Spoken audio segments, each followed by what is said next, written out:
Research is my passion. Muscle and strength are my pursuits. I'm a powerlifter, bodybuilder, scientist, and coach. I'm Lane Norton. I am a physique architect. Squat!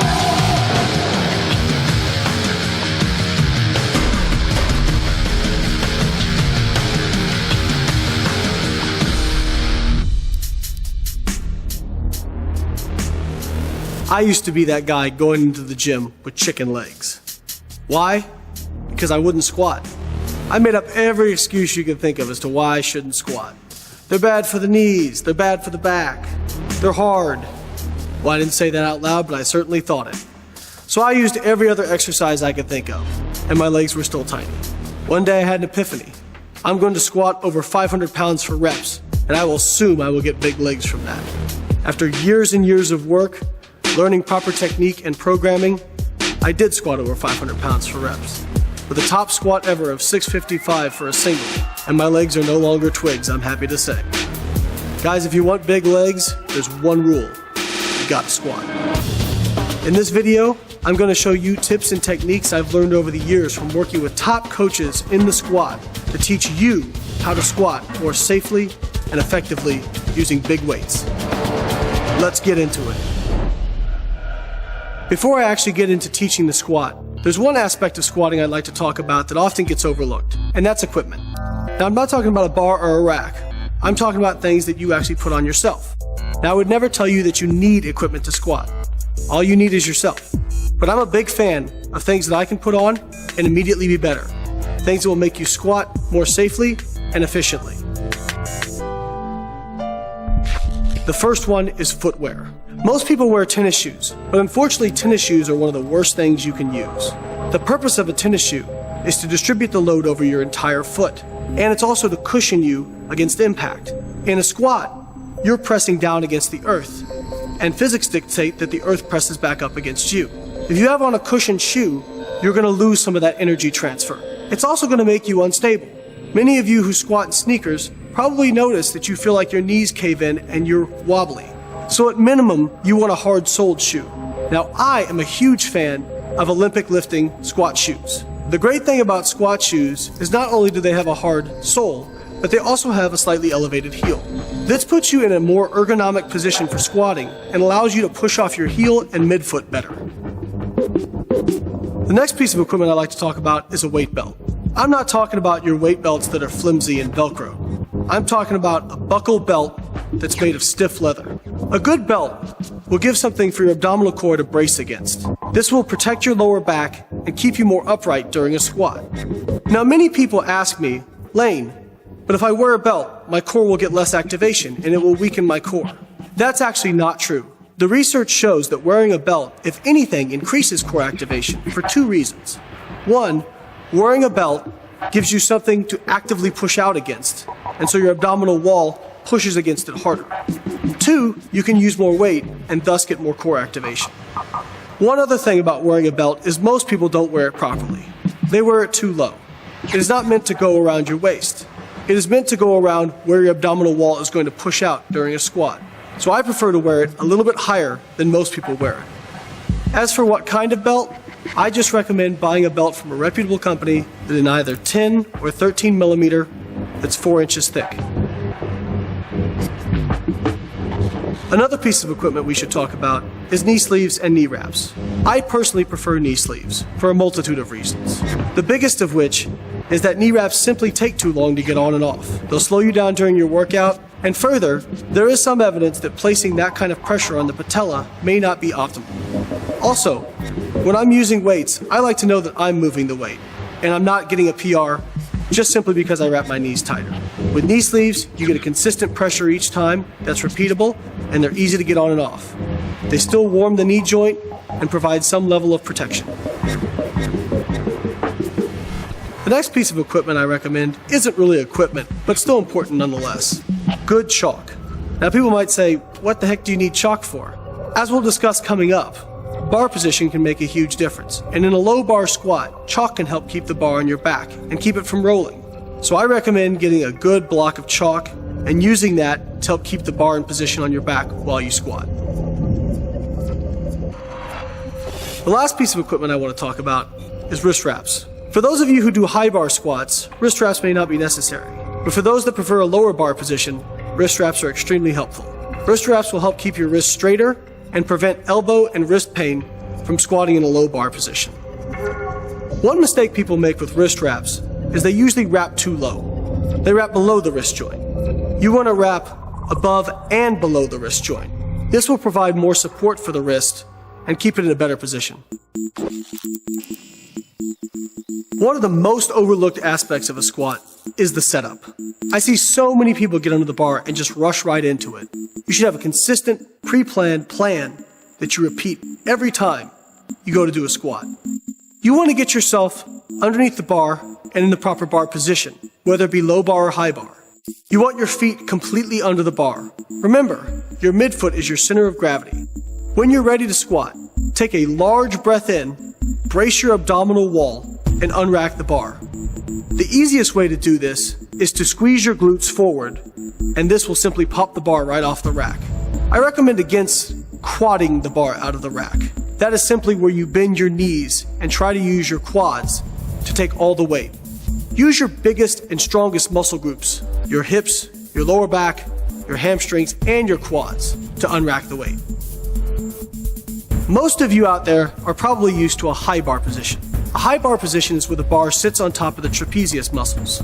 A low bar position is where the bar sits about 2 inches lower on top of your rear delts. So what are the advantages and disadvantages to each?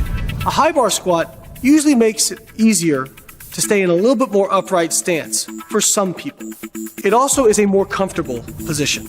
A low bar position is a bit more uncomfortable because your shoulders are bunched up. But one advantage to the low bar position is that around 95% of people are going to be more powerful in this position and able to use more weight.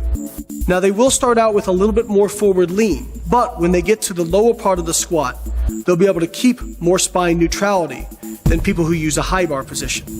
So why is it easier to keep better spine neutrality with a low bar position? Because the bar is further away from your pivot point, your hips, there is more torque on your lower back when you hit the bottom of a squat. By using a low bar position, this reduces the amount of torque on your lower back. So how do you know which one is better for you? I recommend trying both. But in general, people with shorter legs and longer torsos are going to be more able to use a high bar squat position. Whereas people who have longer legs and a shorter torso are probably better off with a low bar position, as this will reduce the amount of torque on their lower back when they lean forward. So how do you find where to put the bar during a low bar squat? Grab the bar relatively narrow as you comfortably can. Put it on top of your traps where you'd usually keep it. Then simply slide it to the next shelf down. You'll feel the bar catch, and that is your low bar position. Now that you unracked the bar, you're ready to walk out. I like the 3-step walkout. It's efficient, simple, and repeatable. Once you've unracked the weight, let it settle. Don't immediately start trying to walk backwards. But when you're ready, take a small step with one of your feet backwards. Once that foot is set and settled, then take another small step backwards with your other foot. That second step actually plants your first foot. Then, with your other foot that you took the first step with, take a small step back to line it up with your second step. Once your feet are in position, you can adjust your stance width slightly. Again, I don't recommend a super wide or super narrow stance. I recommend a stance that you would be in if you were going to do a standing jump. The last thing I want to talk about is toe point position. You don't want too exaggerated of a toe point. If you're anywhere near 45 degrees, it's too much. But an easy way to find out where you probably should be, once you're in your squat stance, squeeze your glutes and your feet will rotate naturally. Wherever they wind up, that's probably your optimal position for your toe point. Now you're ready to squat. The first and possibly the most important aspect of squatting is simply breathing. Most people don't take in near enough air. So the first thing you want to do once you're in position is take in a deep breath, as much air as you can get.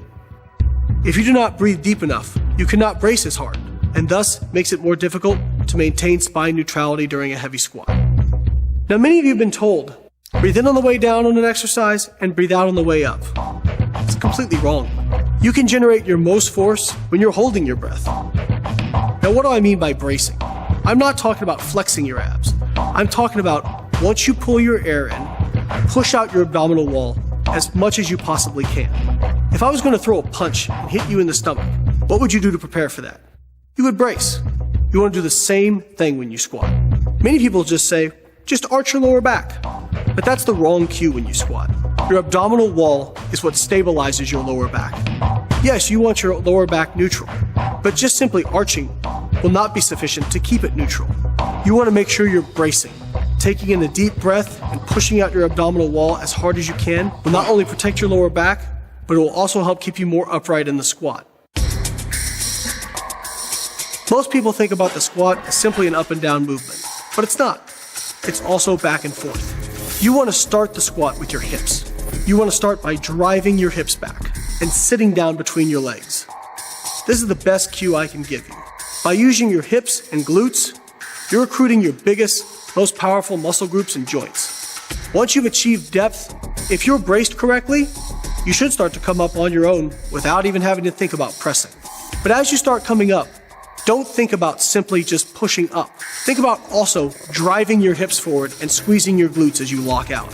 Even if you're halfway up in a squat, you can lock it out simply by driving your hips forward and not even having to think about drive up anymore. Now that we've talked about what to do to the hips and glutes, what do we do with our knees? As we begin to sit down in between our legs and drive our hips back, we also want to drive our knees out slightly. You want to make sure that you're driving your knees out over where your toes point. So if your feet are pointed forward, your knees should mostly track in that same line. If they're pointed out, you should push your knees out slightly, tracking them in the same line as your feet. One of the things you don't want to do is have your knees shoot forward, however. One of two things typically happens when you lead with your knees in a squat. One, because you're pushing your knees out further, your calves tighten and it causes you to have to fold forward in order to achieve depth. This increases the likelihood of spine flexion much more. The second thing that happens is because their calves get tight, people sense this and they stop well short of parallel. In order to maximize gains in strength and hypertrophy, you want to take yourself through a good range of motion. By keeping a more upright shin angle, this is going to help save your knees and put less torque on them. We talked about squeezing our glutes forward. One benefit of this is this pulls your glutes into alignment with your spine and also pulls the bar completely into alignment with your body. Now your lower back isn't just supporting the bar, your entire skeletal structure is. As you finish the movement, lock your glutes out so that it pulls the bar back into alignment again. The last part of the squat execution is talking about back angles. As I alluded to earlier, back angles are going to be very individual. One of the things I hear a lot is people telling other people that they should squat more upright. And while it's true, you should squat as upright as you reasonably can, that is going to be different for every person depending upon their structure. For somebody who has long femurs and a short torso, they're going to need significantly more forward lean to achieve depth and keep the bar over their midfoot. For somebody with shorter femurs, they may be able to squat very upright with very minimal forward lean. The most important part, regardless of how much you lean forward, is making sure you maintain spine neutrality. I've talked a lot about this term, but let's discuss it briefly. Spine neutrality essentially means that your back is straight. Even if you're leaning forward slightly, your back is straight. What you don't want to have happen is go into flexion. Flexion is where you lose the neutrality in your spine and you cave forward. That is dangerous because it places uneven pressure on the discs in your back. Now we're going to get into actually what makes a good squat. The number one thing is making sure you get deep enough. Proper depth means your hip joint will go slightly below your knee joint. I think you should squat as deep as you safely can. For some people with longer limbs, they're not going to be able to go all the way down without losing neutrality in their spine. In that case, they should stop before they get to that point. But almost everybody can learn to do a good parallel or below squat. The next thing we're going to talk about is bar path. The bar path is the path the bar takes as you travel down and up during the squat.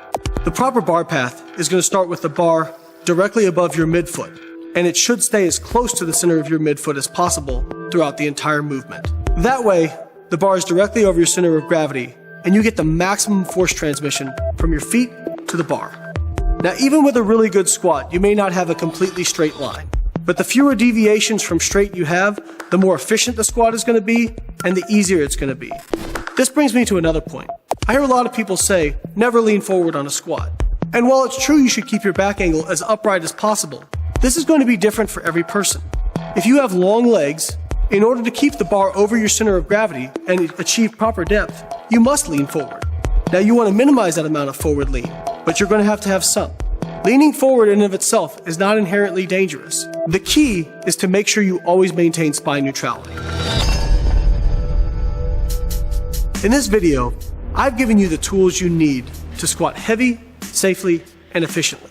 But don't be surprised if you're not perfect the first time. In fact, I promise you, you won't be. I'm learning and relearning every single time. Remember, practice makes perfect. Many of us don't think about lifting as a skill, but it's a skill. And the more frequently you practice it, the better you will get. So even if you're not training heavy, it can still be useful to go in, put light weight on the bar, and just do the movement. Don't neglect your warm-up sets. It's not just for you getting warm, it's also practice. The more times you do it, the better it will be ingrained in your motor pattern. Remember, if you treat lightweight like it's heavy, one day you will treat heavyweight like it's light. If you have any questions about this video or anything I've discussed, please feel free to find me on Body Space and on my website. For more great videos and articles like this from me and other experts, make sure to keep coming back to bodybuilding.com.